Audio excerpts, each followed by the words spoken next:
रामचरितमानस में एक बहुत ही प्रसिद्ध और सदियों पुरानी चौपाई है। कोई है सोई जो राम रचि राखा, वो करे तर्क चढ़ावे शाखा। यानी इस दृष्टि में होता वही है जो भगवान श्री राम ने पहले से तय किया है। लेकिन कलयुग के इस दौर में जब देश का हर एक सनातनी, हर एक राम भक्त सुबह उठकर इस देश के सबसे बड़े आस्था के केंद्र की तरफ देखता है, तो उसके मन में एक गहरी पीड़ा होती है। एक ऐसी पीड़ा जो शायद सदियों के इंतजार के बाद भी नहीं आई थी। आज देश का हर एक आम नागरिक, हर एक राम भक्त एक ही सवाल पूछ रहा है, का हो भैया, क्या अब राम राज के दरबार में, उनके मंदिर में भी डाका डाला जाएगा? जी हाँ, पिछले कुछ दिनों से मीडिया रिपोर्ट और सोशल मीडिया पर जो खबरें चल रही है, उन्होंने देश के करोड़ों राम भक्तों के दिलों को छलनी कर दिया है। हम यहाँ किसी पर भी बिना जांच के सीधा आरोप नहीं लगा रहे और न ही हम किसी को दोषी ठहरा रहे, लेकिन जो खबरें निकलकर सामने आ रही है, अगर उनमें 1% भी सच्चाई है तो यह इस सदी का सबसे बड़ा पाप है। हमारे ग्रामीण इलाकों में एक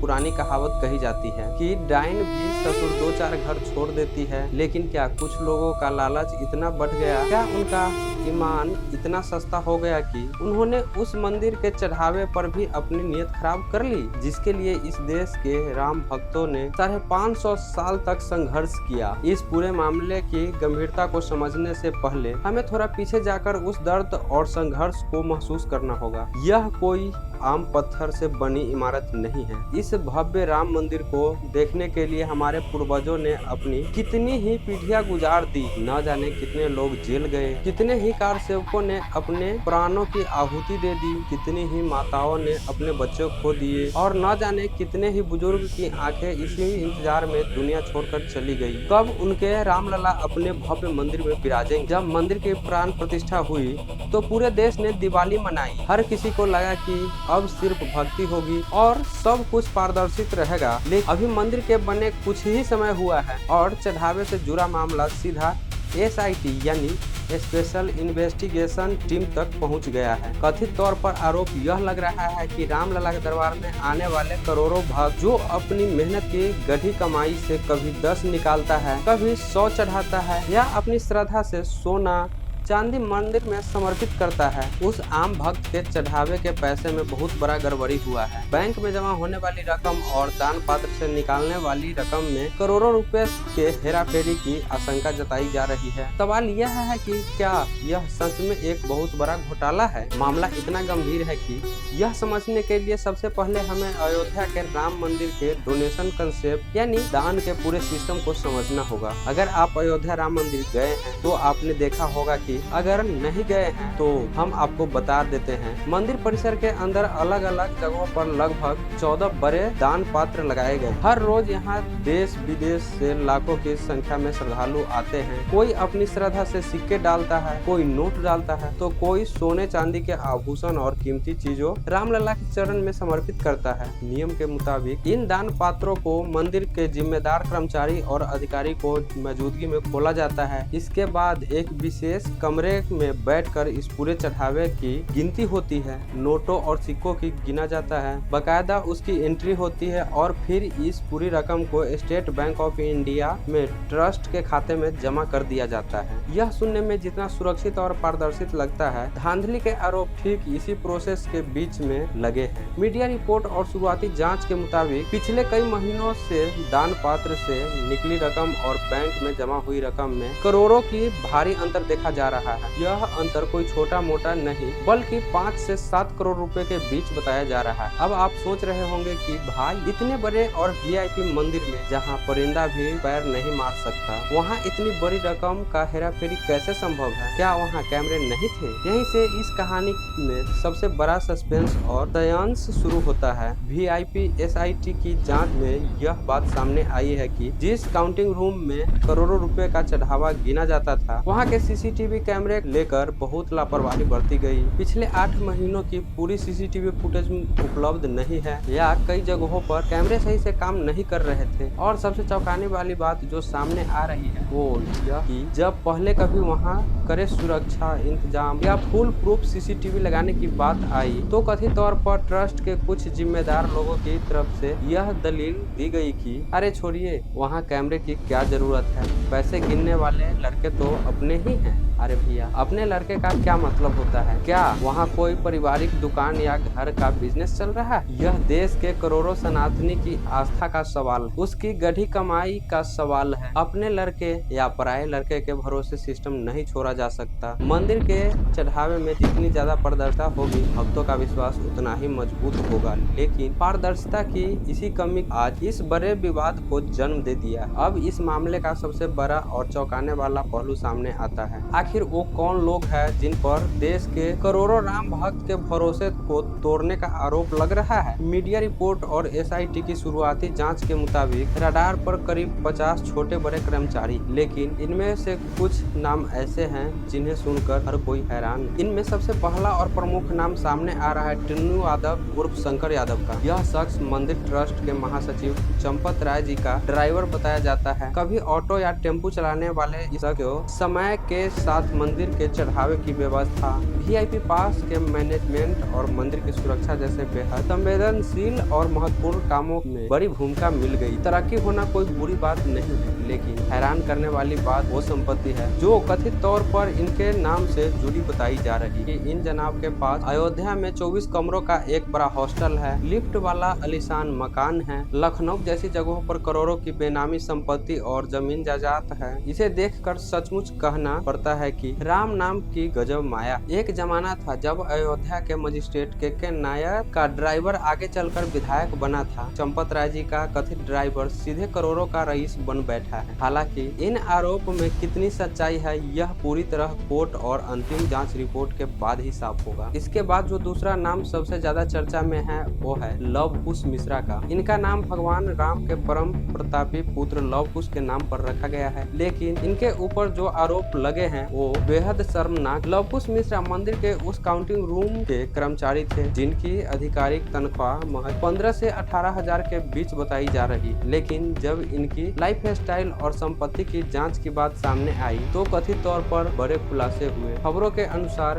इनके घर पर जांच की गई तो गोबर के ढेर में छुपाकर रखी गई लाखों रुपए कैश बरामद हुई। इतना ही नहीं, महज 15 से 18 हजार की नौकरी करने वाले इन कर्मचारी ने अयोध्या में 40 लाख रुपए का एक बड़ा प्लॉट खरीदा था और इसके पास से आईफोन जैसे महंगी गैजेट भी मिली है। लव कुश और टिन्नू यादव के अलावा अनुकल्प मिश्रा, अवनीश करुण और मनीष यादव जैसे कई और कर्मचारी का नाम भी इसमें शामिल है। यहाँ तक कि कुछ हिंदू संगठनों और धर्म सेना ने ट्रस्ट के बड़े पदाधिकारियों जैसे चंपत राय, डॉक्टर अनिल मिश्रा और गोपाल राय के खिलाफ भी, जिसमें यह आरोप लगाए गए हैं कि 70 और 80 के दशक के समय के सोने चांदी के सिक्के और अष्ट धातु शिलाएं भी गायब है। अब सवाल यह उठता है कि क्या इतनी बड़ी सुरक्षा व्यवस्था के बीच यह सब कुछ महज कुछ कर्मचारियों की निजी चालाकी थी या इसके पीछे कोई बड़ा गठजोड़ काम कर रहा था? जब ये सारे आरोप सोशल मीडिया और मीडिया की सुर्खियों में आए तो स्वाभाविक था कि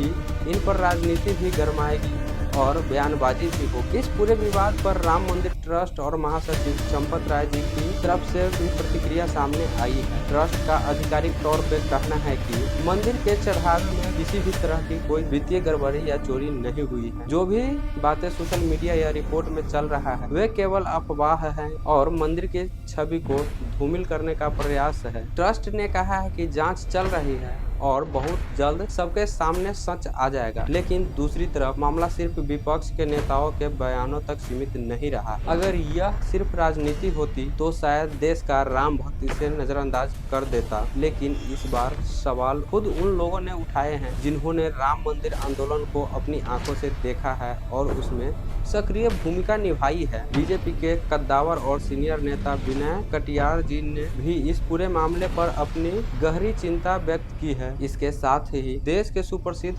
कथावाचक देवकीनंद ठाकुर जी और अयोध्या के कई प्रतिष्ठित साधु संतों और महंतों ने इस घोटाले को लेकर कड़ा आक्रोश जताया। संतों का साफ कहना है कि रामलला के दरबार में एक एक पैसे का हिसाब पूरी तरह पारदर्शी होना चाहिए, क्योंकि यह सिर्फ धन नहीं बल्कि भक्तों की आत्मा का अंश है। अब यहाँ पर एक बहुत ही बड़ा और गंभीर सवाल खड़ा होता है जो आज देश के हर नागरिक के दिमाग में घूम रहा है। SIT की शुरुआती जांच में कर्मचारियों के रहन सहन में भारी अंतर मिला। किसी के पास आईफोन तो किसी के घर के परिसर पर नकद मिलने की बातें सामने आ रही। सरकार ने मामले की संवेदनशीलता को देखते हुए 3 सदस्यों की हाई लेवल SIT टीम गठित कर दी है। तो फिर सवाल यह है कि इतने बड़े और गंभीर विवाद में अब तक कोई आधिकारिक FIR क्यों नहीं हुई? जब धुआं उठ रहा है तो पीछे आग तो जरूर लगी हो। अगर जांच एजेंसियां इतनी मुस्तैदी से काम कर रही है तो दोषियों के खिलाफ सख्त कानूनी कार्रवाई की शुरुआत करने में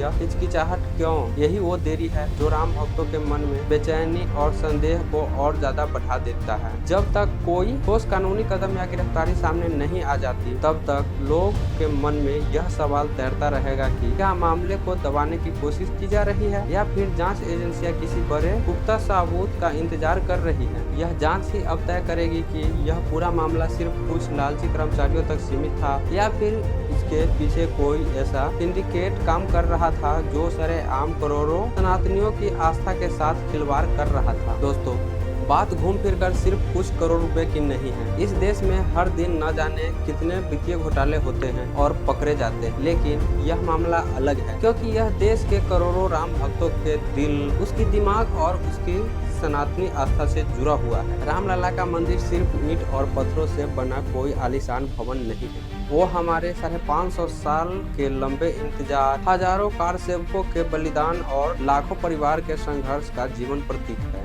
जब एक गरीब मजदूर या एक आम सनातनी अपनी जेब से 10 रुपए, 50 रुपए या 100 रुपए निकाल कर दान पात्र में डालता है तो वो सिर्फ पैसा नहीं चढ़ाता बल्कि अपना पूरा विश्वास भगवान के चरणों में रख देता है। वो सोचता है कि यह पैसा मंदिर के व्यवस्थाओं में, भक्तों की सुविधाओं में या किसी अच्छे सामाजिक काम में लगेगा। लेकिन अगर उस पवित्र पैसों का इस्तेमाल कोई अपनी अयाशी के लिए, आईफोन खरीदने के लिए या आलीशान मकान बनाने के लिए कर रहा है तो इस धरती पर इससे बड़ा महापाप दूसरा कोई नहीं हो सकता। मैं इस वीडियो के माध्यम से उत्तर प्रदेश के मुख्यमंत्री माननीय योगी आदित्यनाथ जी से एक विनम्र निवेदन करना चाहता हूँ। योगी जी, पूरा देश आपकी ईमानदारी, आपकी निष्पक्षता और आपकी करे फैसले का सम्मान करता है। आप खुद एक बहुत बड़े राम भक्त है और एक सन्यासी है। हमारी आपसे हाथ जोड़कर विनती है कि इस SIT जांच का जो भी परिणाम हो वो दूध का दूध और पानी का पानी होना चाहिए। अगर यह पूरी खबर सिर्फ एक अफवाह है